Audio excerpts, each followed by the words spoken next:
La situation politique délétère au Sénégal, opposition et pouvoir à couteau tiré, comment sortir de l'impasse entre le droit et la paix sociale? Va-t-on vers une famine en Afrique comme annoncé par les Nations Unies? Quelle alternative avant l'irréparable? Pour diagnostiquer toutes ces questions, L'Air du Temps reçoit Ibrahima Dia, sociologue, ancien directeur du MCA Sénégal, et Élie Charles Moreau, poète, écrivain et homme de culture. L'Air du Temps, c'est ce dimanche 12 juin de 10h à 11h avec Alassane Samba Diop sur iRadio, la première radiovision du Sénégal. Dimanche 10 juin 2022, merci 12 juin 2022, merci d'être à l'écoute de L'Air du Temps qui reçoit donc aujourd'hui Élie Charles Moreau, écrivain, homme de culture et aussi poète. Ensuite, Ibrahima Dia, sociologue, ancien directeur du MCA Sénégal. Merci, monsieur, d'avoir accepté notre invitation. Je vais vous lire en commençant cette émission une contribution parue ce week-end dans le journal Le Quotidien signé par un certain Alassane Diallo. Il dit: la plus grande gangrène du peuple sénégalais semble être sa classe politique. Une classe politique adepte de l'apocalypse qui tient en otage au quotidien une nation pacifique et de jeunesse naïve sans boussole. Je me demande si cette classe politique mérite la population sénégalaise. Ce brave peuple abandonné à son sort mérite-t-il cette race de politiciens qui est prête à tout pour accéder au pouvoir? Élie Charles Moreau, quelle réflexion faites-vous de cette sortie? C'est un constat de fait. C'est un constat de fait qui ne me surprend pas du tout. Pourquoi? Je suis un spectateur engagé du pays, dans le pays. Je regarde le pays tel qu'il fonctionne. J'essaie de décrypter les nuances qui existent dans la cité. J'essaie aussi de décrypter ou de lire entre les lignes ce qui se dit et les silences même des gens. Le résultat des courses, c'est qu'en fait, nous sommes dans une trajectoire de vie et Dieu est avec le temps qui marche. Le Sénégal est un pays qui vient de très loin. De très loin, c'est-à-dire d'un temps où il n'était même pas imaginable de créer un mouvement, encore moins un parti politique.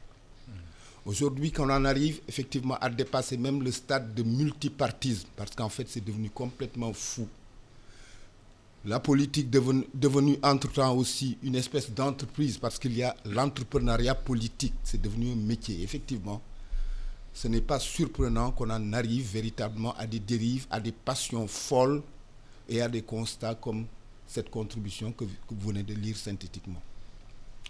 Je crois qu'en fait, c'est plus que jamais nécessaire que les gens redoublent de lucidité, de sérénité, de tenue et de retenue, effectivement, parce qu'en fait, nous avons ce pays à vivre, mais nous avons aussi à le préserver pour des générations devant venir après nous.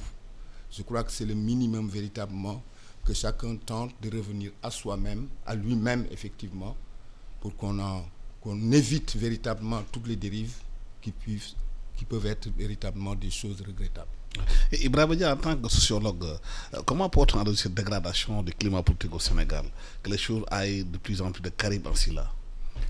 Merci Alassane, et c'est toujours un plaisir de vous retrouver et d'avoir ces échanges sur les questions de fond.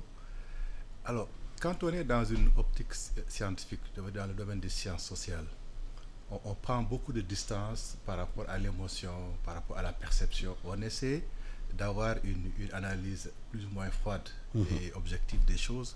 Et quand on le fait, on a deux approches. On a d'abord une approche diachronique et une approche synchronique.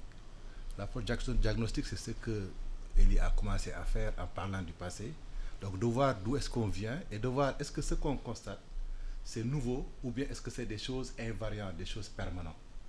L'approche synchronique, c'est de voir tout de suite une photographie de cette réalité qu'on observe et de le lier à son environnement et au système, mais aussi de le comparer à d'autres situations.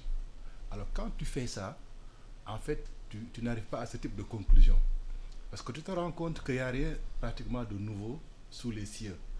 On a connu, comme il a dit, des situations extrêmement difficiles, avec autant de Wade, on se rappelle de la période de 88, on a connu même jusqu'à arriver à des situations on est arrivé à des compromis pour avoir un code électoral consensuel. Et à l'époque, je me rappelle, tout le monde disait que les politiciens tiennent le peuple en otage, c'est le même discours. Et malgré ce code consensuel, on a eu encore des déboires jusqu'à la mort de Babacar Sy. Babacar Sy.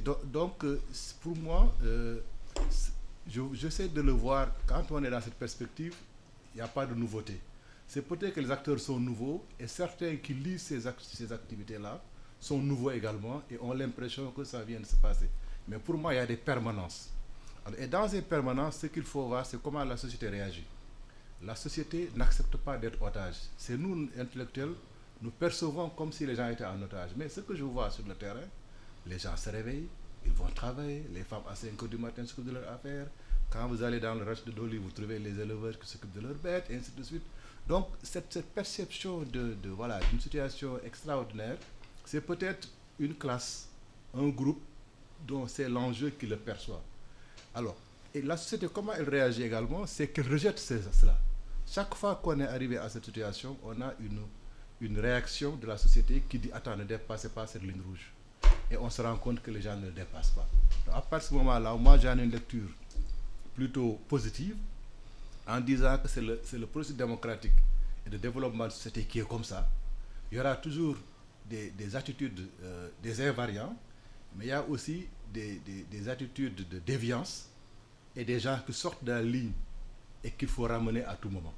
Et c'est bien que de temps en temps, qu'il y ait des gens qui dévient, parce que ça permet à la société de se rappeler quelles sont ses règles et qu'est-ce qu'il doit imposer. Et c'est cette dynamique-là, à mon avis, qu'on est en train de voir et on va la dépasser, comme on en a dépassé d'autres, et puis on va revenir à améliorer progressivement notre système démocratique. Et quand tu fais maintenant une analyse synchronique, c'est-à-dire tu compares avec l'environnement, avec les autres pays africains, tu te dis, bon, on n'est pas aussi dans une situation aussi catastrophique qu'on le dit, et qu'il y a encore de la marge à construire et à corriger les dynamiques. Et il y a de l'émergence de nouveaux pôles. Même dans la société civile, on a l'émergence de sociétés civiles nouvelles, notamment avec le groupe des religieux, les chers gays et autres, qui émergent comme une nouvelle tentative également d'organiser et de ramener les gens sur le bon chemin, sur ce qu'on considère nous comme étant nos valeurs. Donc moi, c'est cette lecture-là que je fais de cette situation. Mais avant, il y avait des dérives, mais il y avait quand même un discours, il y avait un contenu. Mais là, c'est le contenu remplacé par des insultes, par des invectives. Il n'y a pas en fait de programme. Aussi bien au sein des pouvoirs que de l'opposition, on ne voit pas c'est quoi le programme au fond. En fait, il n'y a pas de roue à inventer, mais la donne a changé. Entre-temps, les gens se sont réveillés. Les gens ont commencé à réfléchir. Les gens ont pris conscience qu'il leur faut jouer leur partition au lieu de subir tout le temps. C'est cela qui a fait que véritablement les choses changent, parce qu'en fait, au niveau de la politique, il n'y a rien de nouveau. On ne sort jamais de la politique parce qu'en fait, tout est politique. Toutes les questions sociales ont des réponses politiques. Autrement dit, c'est parce qu'en fait, la politique n'est pas faite telle qu'elle devrait l'être, qu'elle a été dévoyée. Parce qu'en fait, c'est plus forcément la prise en charge des questions dans la cité, effectivement, que beaucoup de gens en ont fait un fonds de commerce, que les choses en sont arrivées là. La conscience politique, l'opinion publique étant bien née, véritablement, et bien assise, avec la lucidité qui sied, il fallait véritablement qu'on s'attende à ce genre de situations qui peuvent être des dérives, mais qui peuvent aller trop loin. S'il faut suivre Ibrahima dans son raisonnement, moi je ne suis pas forcément dans l'optique de comparer avec les autres pays, mais en fait, je suis dans l'optique de faire ou de vouloir faire de sorte que véritablement ce qui est arrivé dans beaucoup de pays qui nous entourent ne nous arrive pas.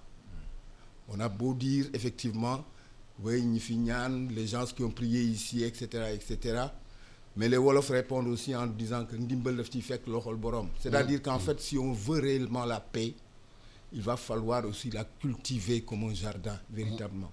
Faire de sorte que les consensus qui doivent être autant d'impératifs, pas forcément acceptables, mais nécessaires, véritablement, puissent être mis sur la table. Il y a véritablement à s'asseoir. Il y a énormément de rendez-vous que véritablement les Sénégalais doivent prendre avec eux-mêmes.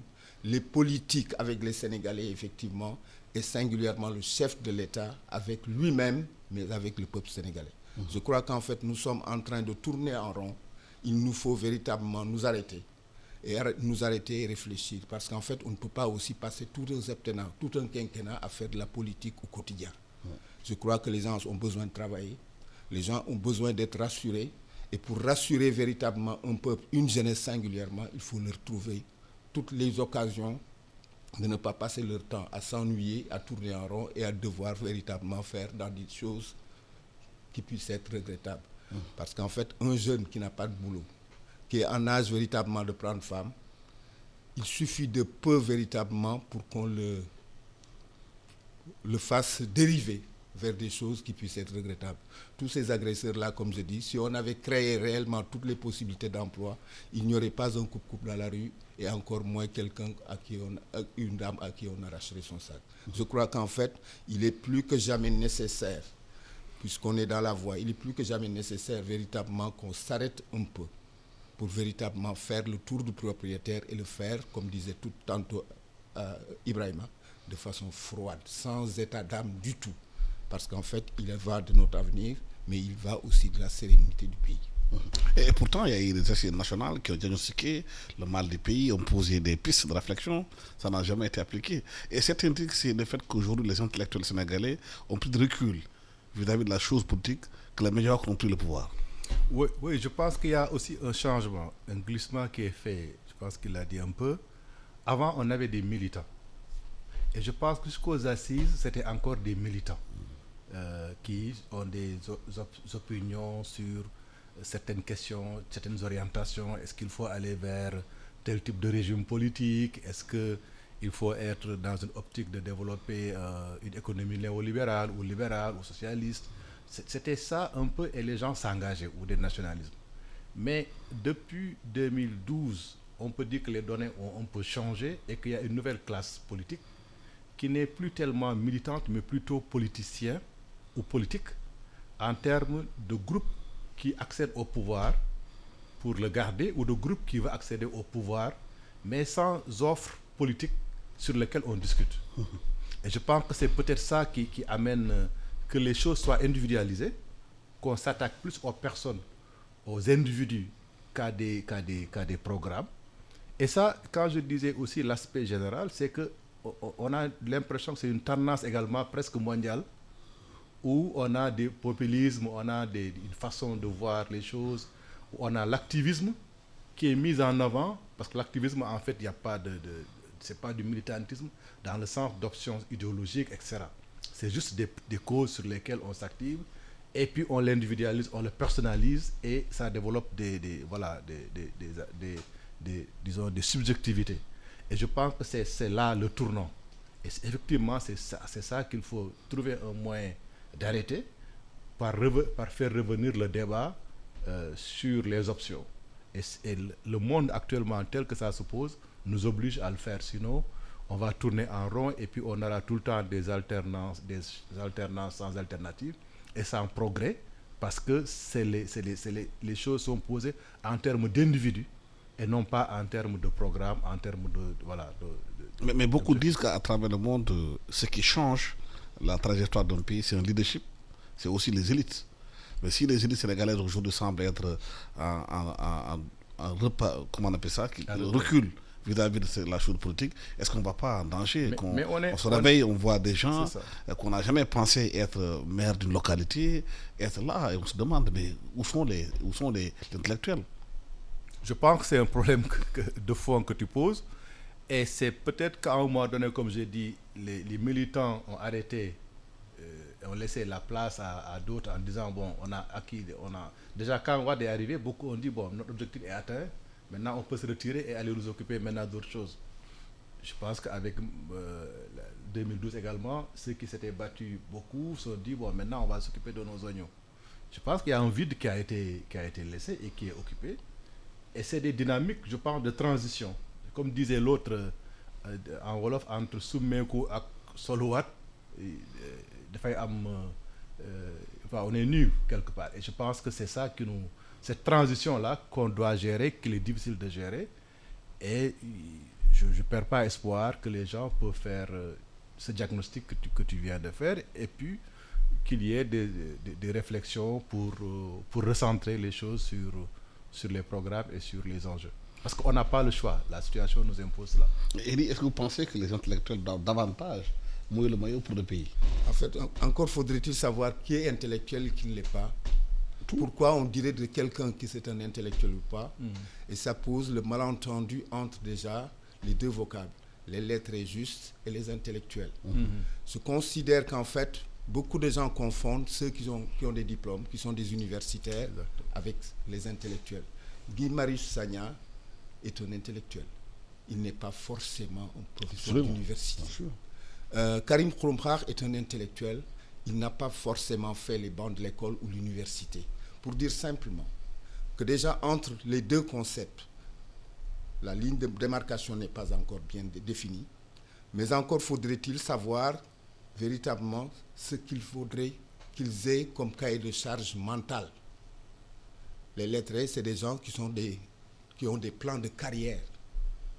Les intellectuels, ce sont des gens qui vont au charbon tout le temps, et comme disait Sartre dans les mains sales, ils ont la muse jusqu'au coude.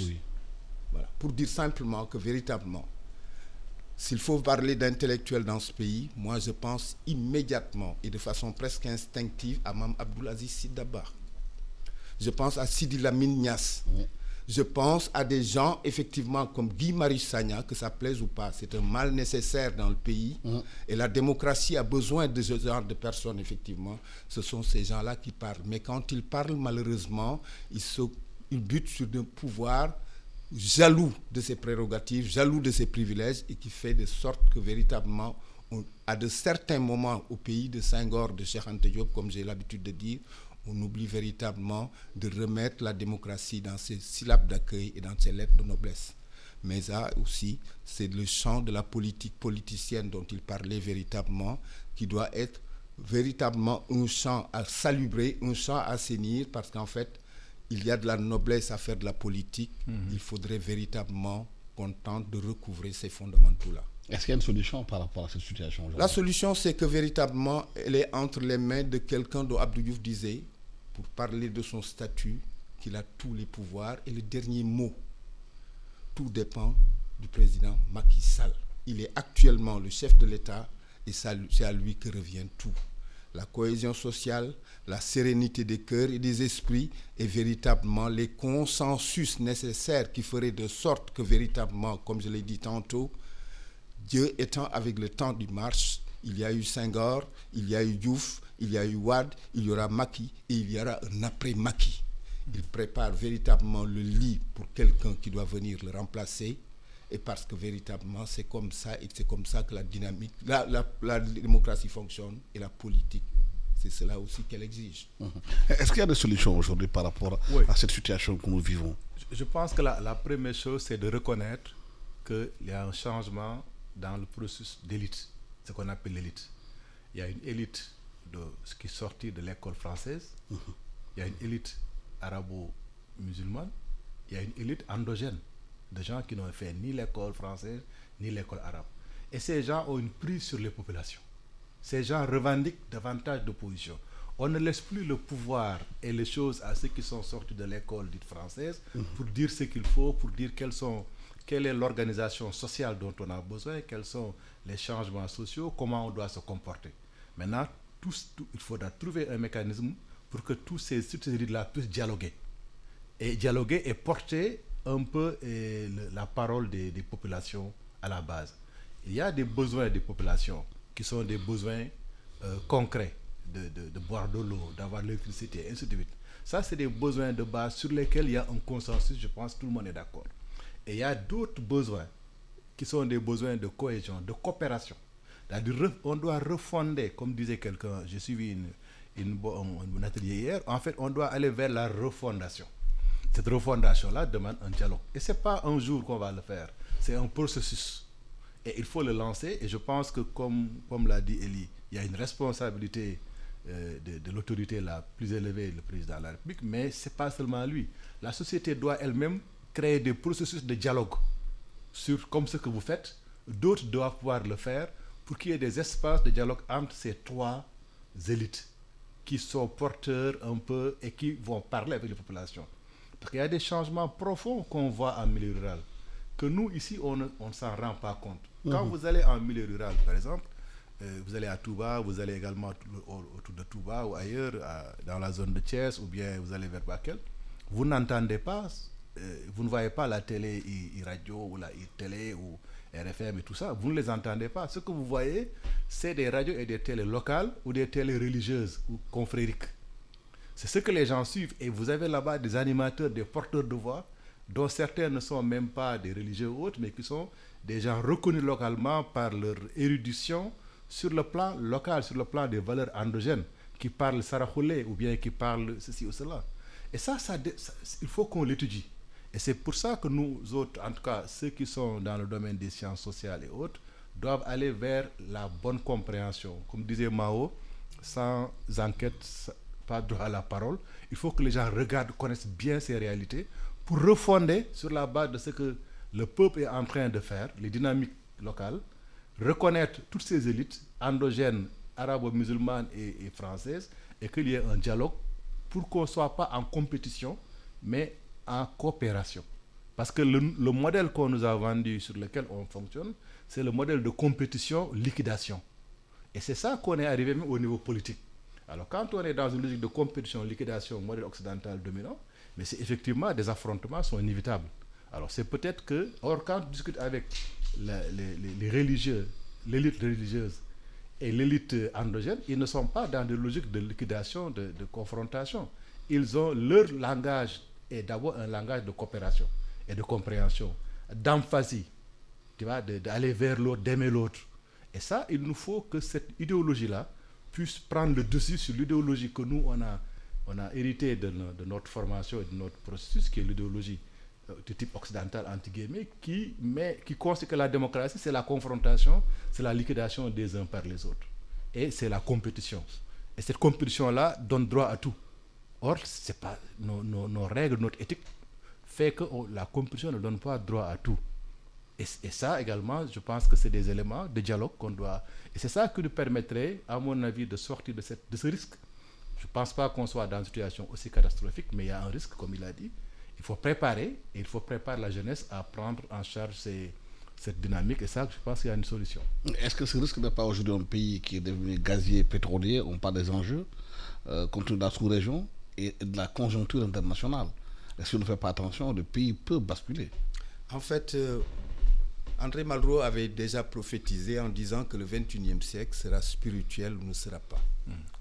Il avait oublié de terminer sa phrase parce qu'en fait, non seulement le 21e siècle est spirituel, mais il a annoncé aussi le réveil des nationalités et des peuples qui ont pris conscience véritablement qu'ils sont la force et qu'ils la détiennent effectivement. À tel point qu'ils sont devenus vigilants, qu'ils sont devenus des veilleurs effectivement et des guetteurs d'aube ou d'aurore comme on dit effectivement. À tel point que ce sont les politiques, singulièrement l'autorité, qui doit prendre lecture de ces choses-là et tenter de faire de sorte d'aller au-devant de beaucoup de choses qui peuvent être regrettables. La première des choses, effectivement, c'est de revenir aux fondamentaux. On a toujours pensé que le Sénégal était la capitale mondiale du dialogue et de la concertation.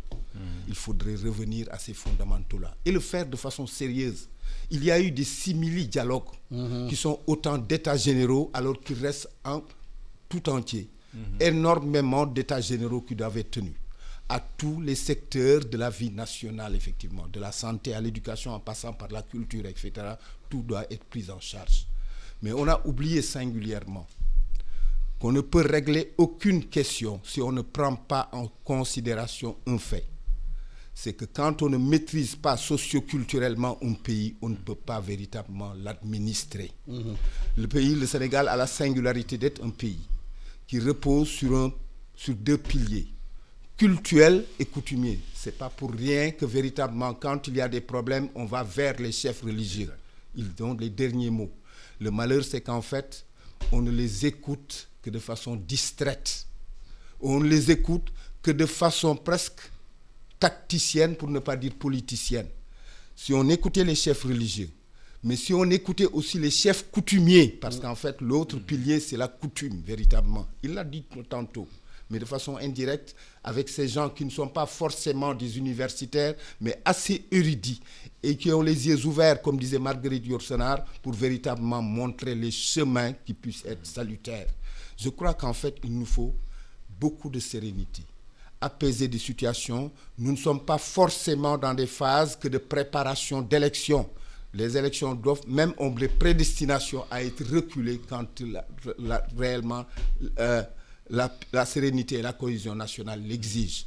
Véritablement, pour qu'on revienne à des fondamentaux et savoir qu'en fait, le premier problème que nous avons à régler dans ce pays-là, c'est un problème culturel, parce qu'il s'agit véritablement de faire de sorte que l'être humain, le citoyen sénégalais, redevienne véritablement nit ku nité. Parce qu'en fait, il arrive fréquemment que nit ñi di perdre sago dans ce pays-là, malheureusement. Parce que la politique est devenue non pas seulement un levier pour véritablement apaiser les cœurs et les esprits, prendre en charge les questions, mais c'est devenu un fonds de commerce et cela fausse beaucoup de choses. Je rappelle que vous suivez L'Air du Temps, qui reçoit aujourd'hui Elie Charles Moreau, qui est écrivain, poète et homme de culture, et Ibrahim Dia, sociologue, ancien directeur de MCA Sénégal. Ibrahim, le deuxième point de notre débat, c'est les Nations Unies qui annoncent une famine en Afrique si la situation se poursuit au niveau de l'Ukraine et de la Russie par rapport au blé et aussi à l'huile de tournesol. On a vu l'inflation pratiquement mondiale qui touche toutes les couches de la population, surtout ici au Sénégal. Qu'est-ce qu'il faut faire aujourd'hui pour éviter cette catastrophe annoncée? C'est effectivement un risque, et les hommes ont cette capacité d'anticiper, ou doivent avoir cette capacité d'anticiper ou de réagir pour ajuster les choses quand il y a un risque qui est perçu d'avance. Et je pense que ce qu'on a constaté, c'est que le blé est une denrée stratégique, non seulement pour nous, mais pour le monde entier. Et ce n'est pas seulement l'Afrique qui en souffre, mais également d'autres pays, notamment en Asie. Et on sait également que c'est une arme qui a été utilisée pour déstabiliser beaucoup de pays d'Afrique du Nord. Tout ce qu'on a appelé la révolution des printemps arabes, c'est parti des questions liées à l'augmentation du prix du blé. Parce que quelle que soit la situation, il y a une période de l'histoire où le blé a pris le dessus sur beaucoup d'autres produits. Et aujourd'hui, il est rentré dans beaucoup de pays comme une denrée stratégique. Et sa culture ou sa production n'est pas toujours facile dans beaucoup d'autres pays. Et le véritable problème de fond, c'est le modèle néolibéral qui a été imposé, où l'on met en avant les économistes surtout, qui ont dominé cette réflexion, où on met en avant ce qu'ils appellent les avantages comparatifs. Donc, on regarde la rentabilité, et à partir de ce moment-là, on vous dit, ça n'a pas de sens de faire du blé si le blé se produit ailleurs et qu'il y en a beaucoup sur le marché mondial à moins de prix. C'est ce paradigme-là qu'il faut actuellement remettre en cause. Si l'Égypte est aussi dépendante du blé, c'est parce que le blé était à un prix tellement favorable que le blé produit en Égypte était trop cher par rapport au blé importé. Alors, la même chose pour nos pays. Donc, je pense que c'est d'abord ça que les Nations Unies doivent comprendre, c'est de remettre en cause ce modèle-là et que l'agriculture ne fasse plus partie des secteurs qui sont régis par les règles de l'OMC. À partir de ce moment-là, le nationalisme dont il a parlé revient en surface et les questions agricoles deviennent des questions de sécurité. Et quand ils deviennent des questions de sécurité, ce n'est plus la question de la rentabilité ni du modèle libéral de commerce qui va dominer, mais c'est plutôt le risque qu'encourent les pays. Je pense que les initiatives qui ont été prises récemment, notamment par l'OUA avec le président qui s'est rendu en Russie, les solutions sont en train d'être trouvées pour que le blé ukrainien puisse sortir, que le blé russe également puisse sortir. Et le plus grave, en fait le plus important d'ailleurs pour nous, c'est moins le blé que l'urée, que l'engrais. Parce que c'est l'engrais qui nous permet, nous, de cultiver nos céréales locales. Et contrairement à ce qu'on pense, nos céréales locales pèsent beaucoup plus sur notre alimentation que même le blé importé. Mais c'est tellement naturel, le mil, le truc, le sorgho, qu'on ne s'en rend pas compte. Donc, le risque de crise alimentaire, il est double, il est lié à ce truc-là, mais bien que d'ailleurs il y a des dynamiques en cours parce que, comment on appelle, l'Argentine a produit beaucoup de blé et après est prêt à nous envoyer du blé en Afrique, son surplus, les Européens, ainsi de suite, les stocks. Donc je pense que le problème se pose moins là-bas que même pour l'urée, pour les engrais qui sont produits par l'Union soviétique. Et si ces engrais-là ne sont pas disponibles tout de suite, ça, on est sûr que non seulement on va avoir des problèmes pour notre mil et tous les autres produits, mais même pour nos produits d'exportation comme l'arachide. Et donc, c'est ça la véritable catastrophe auquel on est confronté dans les mois à venir. Et pourtant, le Sénégal dispose des ICS et des phosphates de Batam. Quand j'ai entendu Alassane, la première fois, le projet du président de la République d'aller en Ukraine pour des questions de blé, ça m'a énervé et ça m'a fait rigoler. Pourquoi? Ça m'a énervé et ça m'a fait rigoler parce qu'en fait, il était dans une posture de Samba Alar. C'est-à-dire que nous n'avons pas véritablement besoin d'aller à l'étranger pour véritablement régler les questions de notre survie. Nous bénéficions de terres véritablement presque bénites et nous savons ce que l'agriculture peut apporter. Ce qui font vivre réellement les populations se situe aux 3 sphères, comme j'ai l'habitude de le dire, la pêche, l'élevage et l'agriculture. C'est une prise en charge sérieuse qui n'a pas été faite et qui a fait de sorte qu'on soit en obligation d'aller en Ukraine pour du blé. Mon père a l'habitude de dire qu'il faudrait qu'on se batte pour 2 choses. Pour ne jamais donner des droits sur nos libertés, c'est la question de la souveraineté qui est posée, mais aussi qu'on prenne l'habitude, pour ne pas dire le réflexe, d'aller au marché avec les moyens dont nous disposons. On ne peut pas passer 40 ans de notre vie à nous parler de consommer local et à devoir aller chercher du mil en Ukraine. Il y a des possibilités de faire le pain sénégalais parce qu'en fait, le pain est devenu universel. C'est un concept universel. Il est possible d'en faire un aliment produisable avec les moyens, pour ne pas dire les ressources dont nous disposons. Je crois qu'en fait, c'est cela qui fait que je dise qu'il nous faut véritablement revenir aux fondamentaux, revenir à nous-mêmes et savoir qu'on ne fera pas ce pays à notre place et qu'il nous faut véritablement savoir que le temps est venu, véritablement qu'on s'assoie, toute idéologie confondue, toute profession de foi confondue, toute croyance confondue, effectivement, pour savoir que nous ne sommes pas forcément un peuple de citoyens, de républicains et de socialistes, mais nous sommes sûrement un peuple de cousins et de voisins et qu'il faut véritablement qu'on trouve toutes les solutions parce que les solutions existent. On le dit régulièrement, dans tous les pays que Dieu a créés, il y a véritablement les médicaments qui doivent soigner les gens et les fruits ou les arbres qui doivent véritablement nourrir les populations. Je crois qu'en fait, il nous faut revenir aux fondamentaux et c'est encore une question de culture qui est posée. Malheureusement, au pays de Senghor et de Cheikh Anta Diop qui a écrit Nation et Agriculture, on ne sait toujours pas que la culture ne contient pas forcément que la lutte, la musique et la danse et qu'il y a la question des valeurs qui doivent être posées, effectivement, et que l'on prenne en charge réellement nos questions pour ne pas dire notre moi. Ibrahima, vous avez fait le tour un peu de l'Afrique, vous êtes directeur aussi d'MCA, vous avez l'expérience du Sénégal.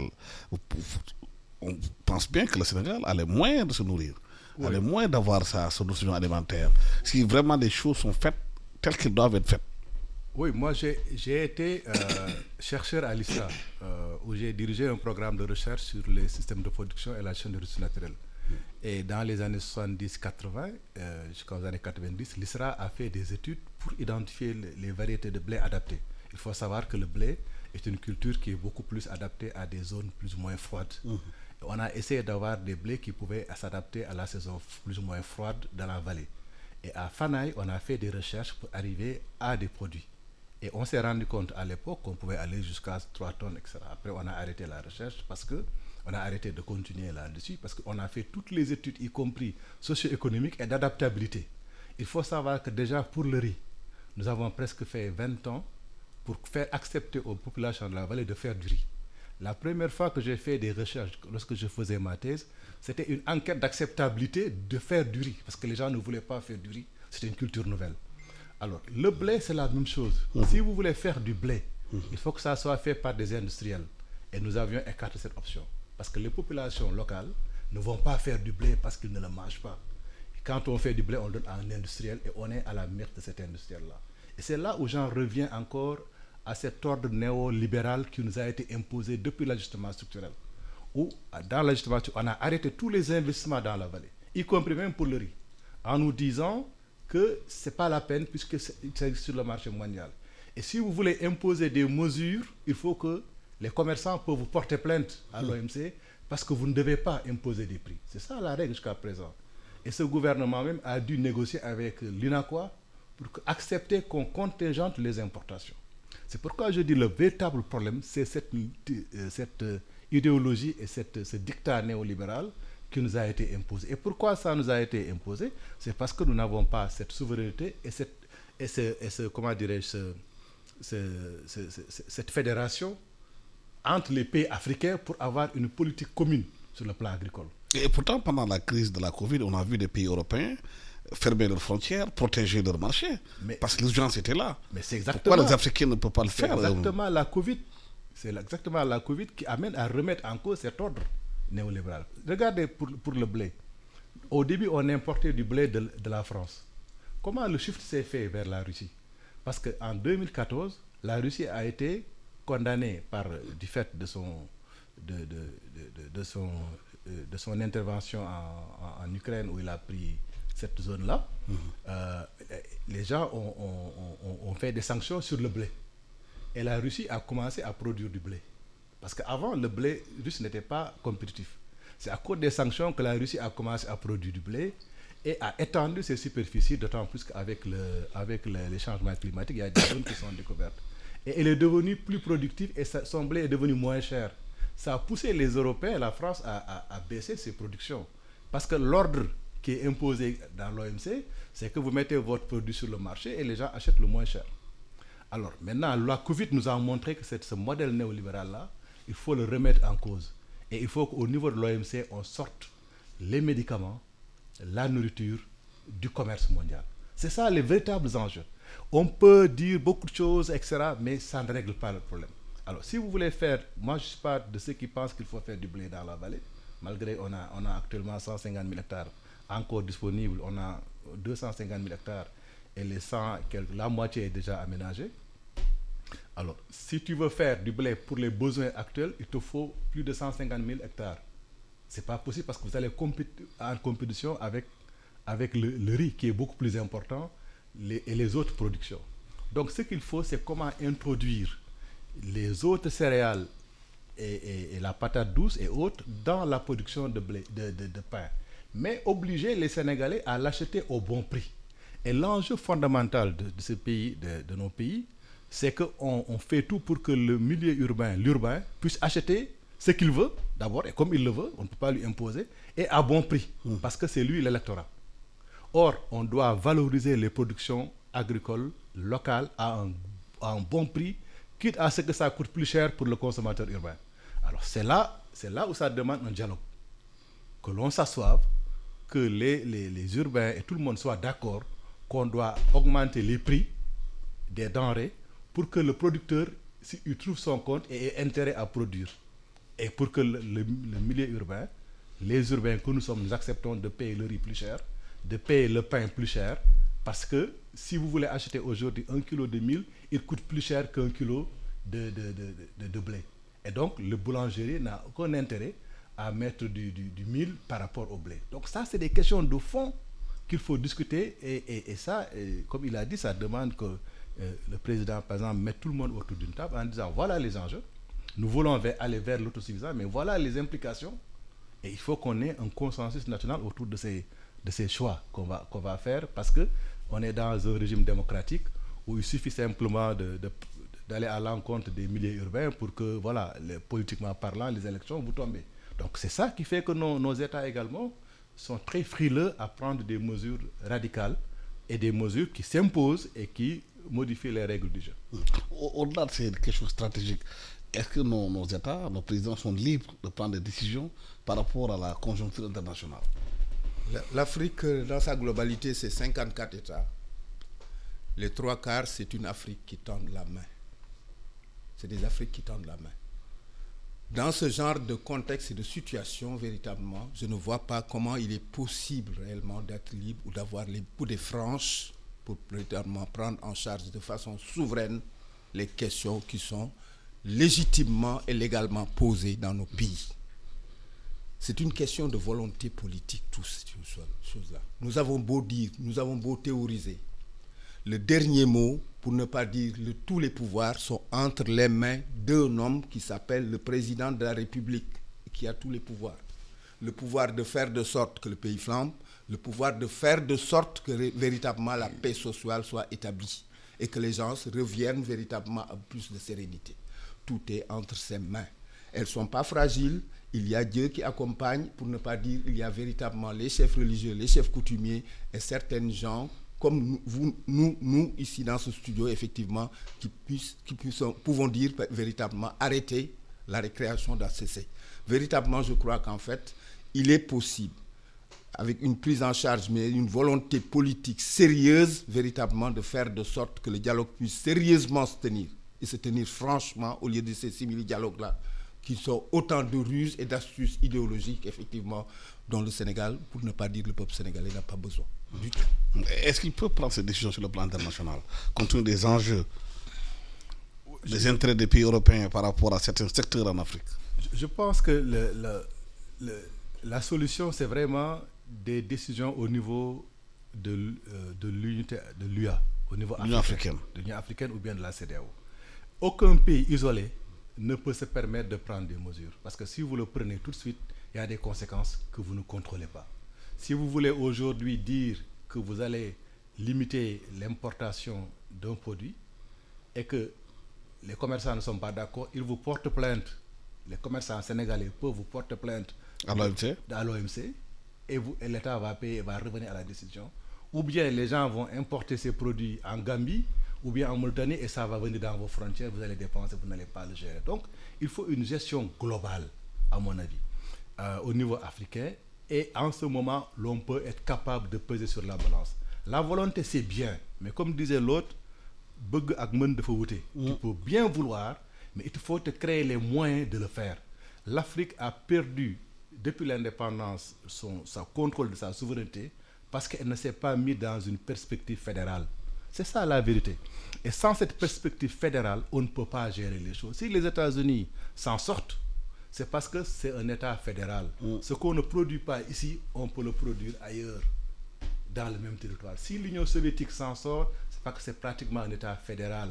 C'est un État continent. Si la Chine s'en sort, c'est un État continent. C'est ce que Cheikh Anta Diop a démontré depuis avant la veille des indépendances dans son livre les fondements économiques de l'État fédéral d'Afrique noire, où il a dit que l'avenir, c'est les États continents. Et que nous, si on ne va pas à l'indépendance avec la perspective d'aller très vite vers un État fédéral, on va être sud-américanisé, c'est-à-dire on va être comme l'Amérique du Sud. Actuellement, l'Afrique a la même situation de domination que les pays d'Amérique latine qui ont eu l'indépendance depuis plus de 200 ans. Parce que ce n'est pas une fédération.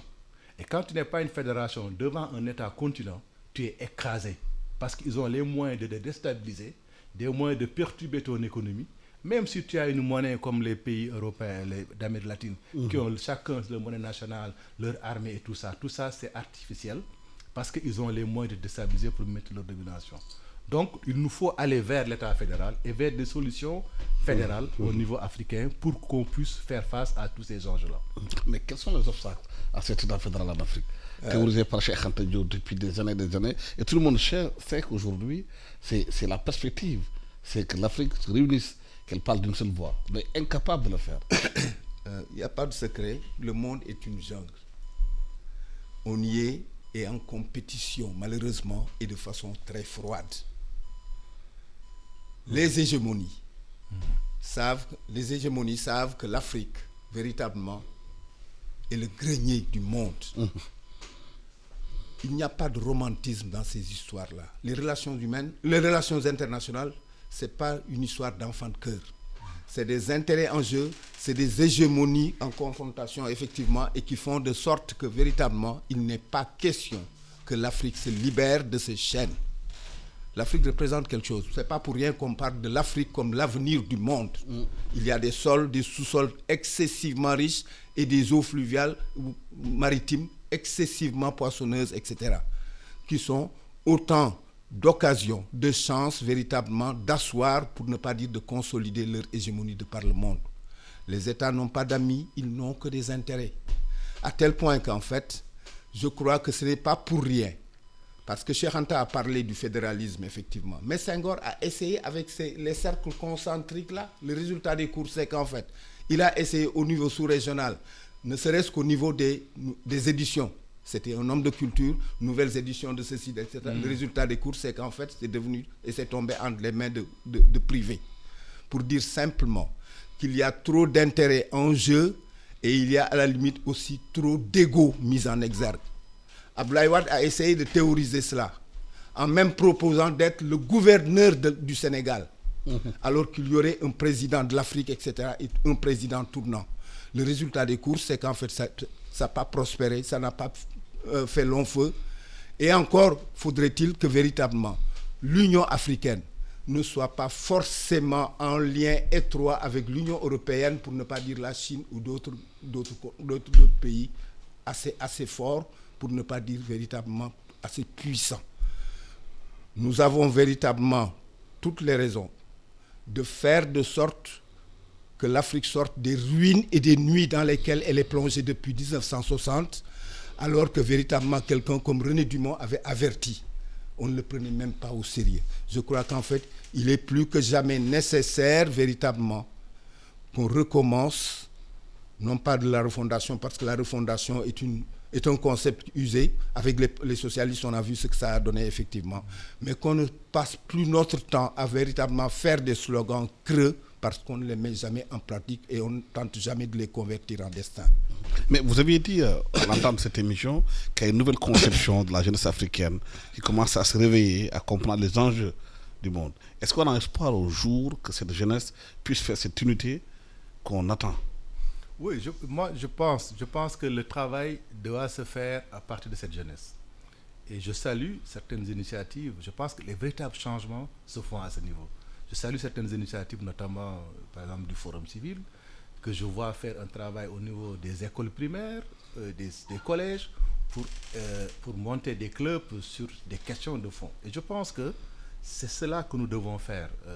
Parce que les États, les pays, quand ils deviennent de plus en plus démocratiques, ils sont obligés de suivre leur opinion. Quelque part, d'ailleurs, quand vous avez suivi le président de la République dans sa posture de neutralité, en tout cas de non-alignement, dans une émission, il a dit « nous avons nos opinions aussi ».